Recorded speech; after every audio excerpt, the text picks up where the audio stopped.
नमस्कार। पढ़िया पूर्व प्रथम 1 मिनिट साइलेंट।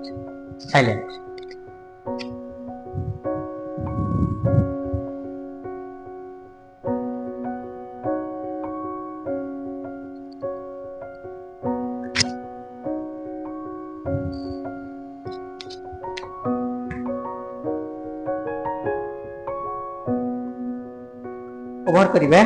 देखिबा पिले आज विषय वस्तु आज आम मध्य पढ़ेबा जो पार्ट 2 थिला हमर दर वृद्धि तो पूर्व अध्याय आम जानिथिले दर वृद्धि कोन काहाकू आम दर वृद्धि कहिबा दर वृद्धि घटिबार कारण कोन पाइकारी दर सूचक कहले कोन बुझिबा खाउटी दर सूचक कहले कोन बुझिबा ए सब जो जिंस आम पूर्व अध्याय आम जानिले तो आज आम देखिबा से आउटी के अधिकता विषय जानिबा। देख आज आम देखिबा पिले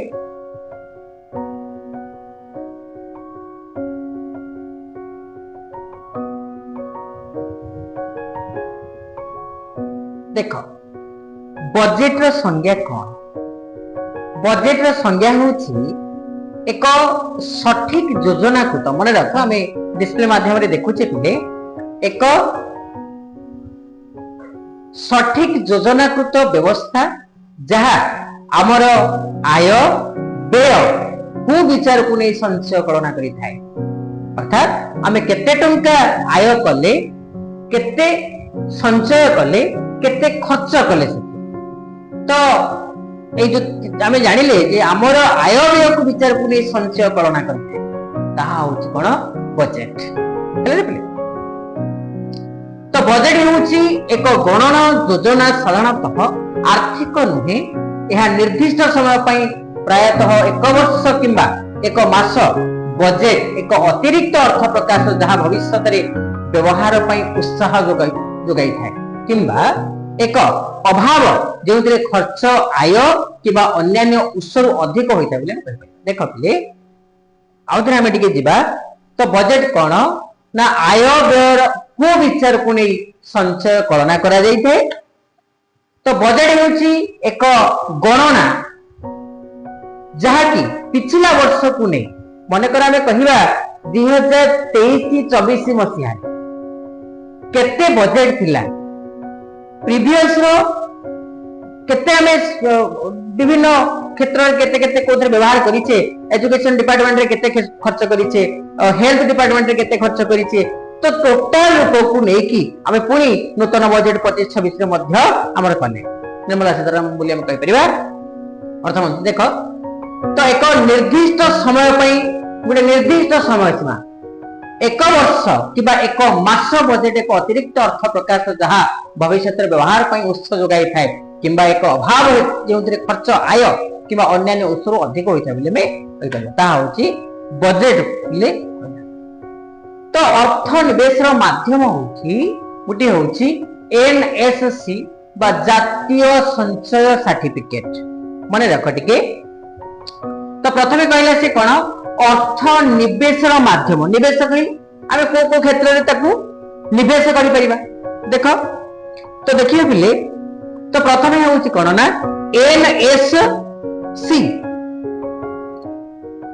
तो एनएससी कहले कोन आमे देखिबा नेशनल सेविंग सर्टिफिकेट जातीय संचय सर्टिफिकेट माध्यम रे बांधी परिबा। द्वितीय म्यूचुअल फंड तृतीय होची बिले अंशधन बाजार फोर होची अनुबंध पत्र बा बॉन्ड विभिन्न हमें माध्यम रे अर्थ को विनियोग करि परिबा जो अर्थ हमें रखी से अर्थ को हमें विभिन्न क्षेत्र रे व्यवहार करि परिबा। तो प्रथमे होची कोन ना जातीय संचय सर्टिफिकेट देखो तो जातीय संचय प्रमाण पत्र जहा कि पोस्टल इंडियन पोस्ट जो रही national saving certificate NSC full form मन रखि तो एनएससी नेशनल सेविंग सर्टिफिकेट माध्यम रे आमे अर्थ को विनियोग करि परिबा। तो जातीय संचय प्रमाण पत्र जहा कि घच भाव रे जणा सुना आमे कहि परिबा एनएससी एहा होछि एक भारतीय सरकारी संचय बॉन्ड जहा मुख्यतः जोटा हमें कहूचे नेशनल सेविंग सर्टिफिकेट भारत रे छोट संचय एवं आयकर संचय विनियोग पई व्यवहृत होछि। यह इंडिया पोस्ट डाक संचय व्यवस्था एक अंश बोली हम कहि परिबा कि से ना एनएससी यह मन रख पे 100 टंका ठारू आरंभ करी 10,000 अंतर्गत वर्ग रे प्रदान करा जाए आ एथिरे शतकड़ा 8 सुध हार रे जमा अर्थ निवेशकारी को मेयादी समय सरीगले मिलता अर्थात मु कहबी मन रखिया पिले मन कर मु कहबी मु 1000 टंका बांधिली पर मंथ जेमि हम कहूचे आरडी ए जो रही आरडी माध्यम मु 1000 टंका लेखि बांधिली पर मंथ तो एक वर्ष मध्य मते केते 12,000 टंका बांधिया को पड़िला तो केते वर्ष पई ना 5 वर्ष पई आरडी जहा स्कीम रही तो 5 वर्ष माध्यम रे मु 60,000 टंका बांधिली ता बाबद को शेष रे 5 वर्ष परे जेतने मोर मैच्योरिटी ही जीवो जमा निवेशकारी मियादी समय रे सरी जीवो 5 वर्ष एंडिंग ही जो मते तार शतकड़ा 8 सुध हार रे मु पाई पूर्व केते थिला वर्तमान बढ़ी की ता 8 हेची पाखा पाखी 72,000 टंका मु पाई एक्स्ट्रा 12,000 टंका पाई बोली म कहले हेला रे केते ना एक्स्ट्रा 12,000 टंका मु पाई हेला तो एक म्यूचुअल फंड हेउची एक वृत्तिगत भाव में परिचालित निवेश पांठी जहा कि सिक्योरिटी किनिबा पय अनेक निवेशक ठारे टंका जमा करि थाए कोटा ना म्यूचुअल फंड विभिन्न फंड माध्यम रे मध्ये हम टंका को विनियोग करि पाइ ए शब्द साधारणतः अमेरिका कनाडा भारत रे व्यवहृत होउथबा बेले समग्र विश्व रे समान सरंतन रे यूरोप रे एसआईसीएवी एवं ब्रिटेन रे खुला विनियोग कंपनी अंतर्भुक्त अर्थात विभिन्न कंपनी रे मध्य आमे टंका बांधी परिला कंपनी रो जते बेले इंप्रूवमेंट हबो कंपनी वर्ष वर्ष जदी भलो करिवो तार जदी ग्राफिकली रे हाई लेवल रे थिबो तले हम टंका मध्य बड़ी बड़ी चलिबो आमे जदी 1000 टंका बांधीते से अनुसार हम धाम अर्थ राशि आगो बड़ी बड़ी जीवो तो बाजार अंश हेउची एक बाजार रो मोट राजस्व किबा विक्रय रो शतकड़ा जहा एक कंपनी रे व्यवसाय करिथे उदाहरण स्वरूप जदि एक प्रदत्त शिल्प रे वर्ष को 50,000 यूनिट बिक्री हुए ताले ए कंपनी जहार विक्रय सही यूनिट मध्यरु 5,000 थिला से बाजार रे 10% अंश रही बोले कहबा माने एटी बुझिया पले जदि 50,000 यूनिट बिक्री हुए कंपनी जहार विक्रय सही यूनिट मध्यरु 5,000 थिला ता 10% अंश रही बोले हम कहबे केते 5,000 थिला से बाजार ता बा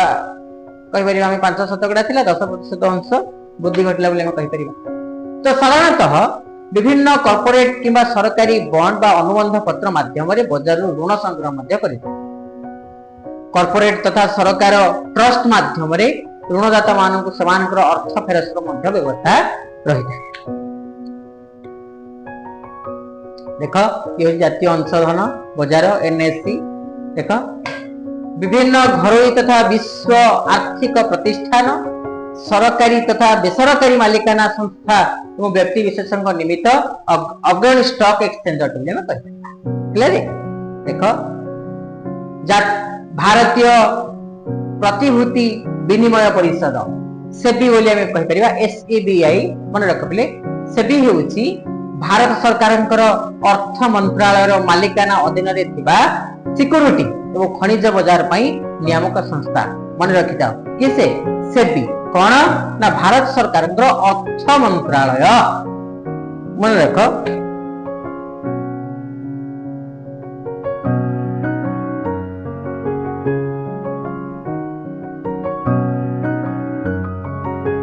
तापरे कोन ना स्कोर्स संज्ञा कोन देखो स्कोर्स रो संज्ञा होची सेबी रो अभियोग प्रबंधन पई एक केंद्रीभूत व्यवस्था जहा security and exchange board of India SEBI आदि अभियोग गुडी कर अनुसंधान करे आउ कोन करे ना ट्रैकिंग पई एक केंद्रीभूत वेब आधारित सिस्टम जोटा कि हम स्कोर आरंभ बोली हम कहै हला बुझले तो कोन विषय पढिले आउ टिके देखिबा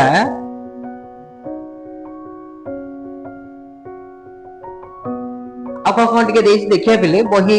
अनुसार आम टे जा देख कौन देसी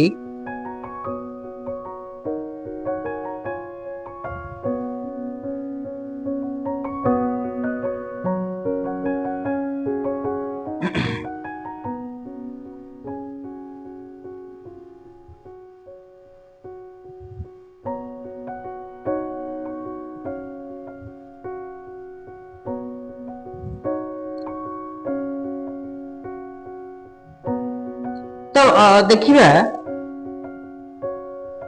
पहले खाउटी काहाको कहिबा खाउटी काहाको कहिबा ना निजर आवश्यकता पूर्ण पई विभिन्न द्रव्य सेवा क्रय करी से प्रत्यक्ष पर भाव आत्मसंतोष लाभ करुवा व्यक्ति विशेष को हमें खाउटी कहिबा तापरे दर वृद्धि कारण कौन प्रथमे थिला लोक मानकर चाहिदा अनुसार बाजार रे प्रीवियस क्लास रे गुडा सब पढे देथिले तो एठी देखिबा पिले बाजार में विभिन्न सामग्री दर वृद्धि को नियंत्रण कर खाउटी मान शोषण बंचा सरकार विभिन्न समय केते गुटे पदक्षेप ग्रहण करते से पदक्षेप गुड़िक मध्य प्रथम रोची मुद्रागत प्रतिकार द्वितीय होची राजस्व संक्रांतीय प्रतिकार तृतीय होची साधारण बंटन व्यवस्था चतुर्थ होची शासनगत दर व्यवस्था ए सब बोले हम कहि परिया चारोटी तो देखिबा कोन कोन देछि तो मुद्रागत प्रतिकार कोन जेते बेले हम देश रे दर वृद्धि होई थे हम देशर सर्वोच्च बैंक भारतीय रिजर्व बैंक देश में मुद्रा प्रचलन को संकुचित करिଥାଏ ଏହା द्वारा देशर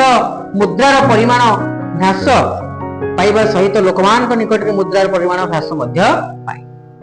राजस्व संक्रांतीय प्रतिकार कौन दर वृद्धि को नियंत्रण करने पई सरकार विभिन्न समय रे विभिन्न प्रकार द्रव्य उपर टिकस व्यवस्था लागू करिथा एही टिकस साधारणतः नित्य व्यवहार्य खाउटी द्रव्य हेउ खाउटी द्रव्य भोगविलास सामग्री उपर धार्य मध्य कराए जहा फल उच्च आय वर्गर व्यक्ति विशेष यह द्वारा प्रभावित होता है नियंत्रित करने द्रव्य सेवार जीएसटी प्रचलन प्रति क्षेत्र में हमको जीएसटी देवाक पड़े सरकार से टैक्स को नौ साधारण बंटन व्यवस्था दर वृद्धि समय साधारणतः सरकार पीडीएस पीवीटी डिस्ट्रीब्यूशन सिस्टम्स नित्य व्यवहार्य सामग्री जोगाइबा पदक्षेप मान ग्रहण कर बीपीएल बिलो प्रोवर्टी लाइन बाजार दर ठारू यथेष्ट कम दर रे चाउल गहम चीनी किरोसिन आदि मध्य सेमानकु दिया जाउछि तापर शासनगत दर व्यवस्था कोन दर वृद्धि समय केतेक असाधु व्यवसायी उत्पादन के विभिन्न खाउटी द्रव्य गुडी को मौजूद करी रखिता जहा को हमें कला बाजारी बोली मध्य कहू ताहा मध्य हमें विषय रे पढिथिले तो ए सब एत भिन्न फलप्रद उत्पादन नीति न्याय संगत बंटन नीति सुसंगत व्यय नीति प्रभावशाली वैदेशिक वाणिज्य नीति प्रणयन करने सहित जनसंख्या को यदि नियंत्रण मूल्य सचेतनता परिबंटन स्वच्छता पर्याप्त संचय दक्ष नियंत्रण प्रयोग और नियंत्रित मुद्रा जोगाण उपर गुरुत्व दिगला ताले दर वृद्धि करने सहज हो पारे दर वृद्धि प्रतिकार सहज हो पारे बुझे कि तो कौन कौन प्रश्न उत्तर रही दर वृद्धि कहले कौन बुझ आम एथु कौन आकलन कर देखीदबा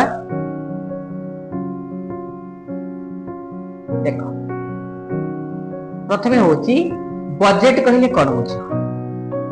प्रथमे जानिले बजेट कहले हमें कौन बुझिबा द्वितीय जातीय संचय सर्टिफिकेट एनएससी केते वर्ष पाई केंद्र सरकार द्वारा प्रचलित एक अनुबंध पत्र तीन कहा माध्यम रे हमें नियमित अल्प अल्प अर्थराशि मध्य निवेश करि परिबा चार स्कोर्स कौन सेबी समस्त स्टॉक एक्सचेंज को सब प्रकार समस्या समाधान केते दिन रे करबा को निर्देश होई थाए ए सब विषय हमें जानिले प्रश्न उत्तर हमें मध्य बहिर्भूत देखिबा कौन कौन देइछ हमें टिके खाली आलोचना करि दबा प्रश्न गुड़िक कौन कौन उत्तर गुड़िक तुम्हें करिबो निजे सहज हो जाइछो हमें पढ़ेबा परे दर वृद्धि कहले कौन बुझ दर वृद्धि किपरि निरूपण करा जाए दर वृद्धि कारण गुड़िक कौन साधारण बंटन व्यवस्था कौन स्वल्प दर वृद्धि किपरि देश पई मंगलकारी होइथे दर वृद्धि नियंत्रण पई की पदक्षेप नबा शासनगत व्यवस्था द्वारा किपरि दर वृद्धि नियंत्रित होइथे खाउटी महजूदकारी नित्य व्यवहार्य द्रव्य संक्षिप्त टिप्पणी मध्ये हमें दे परिबा पाइकारी दर सूचक खाउटी दर सूचक मध्य पार्थक्य मुद्रागत प्रतिकार राजस्व संक्रांत प्रतिकार मध्य पार्थक्य आम देखिपर से भाव संक्षेप पाइकारी दर सूचक केतोटी द्रव्य को ग्रहण कर देश में सर्वोच्च बैंक नाम कौन सरकार क्यों व्यवस्था माध्यम लोक नित्य व्यवहार्य द्रव्य जोगाई था लास्ट मुद्रा प्रचलन को संकुचित कर क्षमता क्यों संस्थार रही ये सब विषय आज आम अध्ययन कले जानिले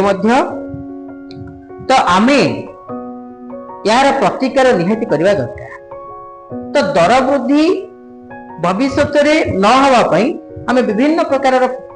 प्रतिकार करि परिबा आमे जानिले जदि प्रथमे जदि जनसंख्यार मात्रा को आमे कमे परिबा तापरे चाहिदा जो रही हमर जो जिंस प्रति डिमांड अधिक रही ताकू रिसाइकलिंग द्वारा नूतन पदार्थ सृष्टि करिपरिबा व्यवहार मात्रा को कमे पारिबा ए सब विभिन्न कारण रही बोली आमे कहि परिबा यह हवा द्वारा आमे निश्चित दर वृद्धि को ओके बोली आज पे एतिकी पुणी नूतन क्लास रे आमे आ गोटी विषय पढ़िबा अधिक जानिबा एतिकी आमे प्राय हमर हाफियरली कोर्स पाखा पाखी सरी गलानी पुणी काली ठारू आमे ज्योग्राफी क्लास पढ़ा है मन दे पढ़ा समस्ते अधिक परिश्रम करवा परिश्रम कले निश्चित आम सफलता पाई जदि आम परिश्रम न करवा जदि बाह्य आडंबरपूर्ण जीवन यापन करवा निश्चित कष्ट पाइबा है तो यही जो रही आम यही समय को विशेष गुरुत्वपूर्ण भाविबा 10 एज आम वेरी वेरी इंपोर्टेंट 13 ରୁ 19 निहाती आम कष्टर समय जदि यही 4-5 वर्ष आम कष्ट करवा तो निश्चित आम सारा जीवन खुशी रही पारिबा तेणु विद्या रूपक अलंकार को समस्त आम सजई हवा है तो हौ आज एति पुणी नूतन क्लास देखा रही नमस्कार।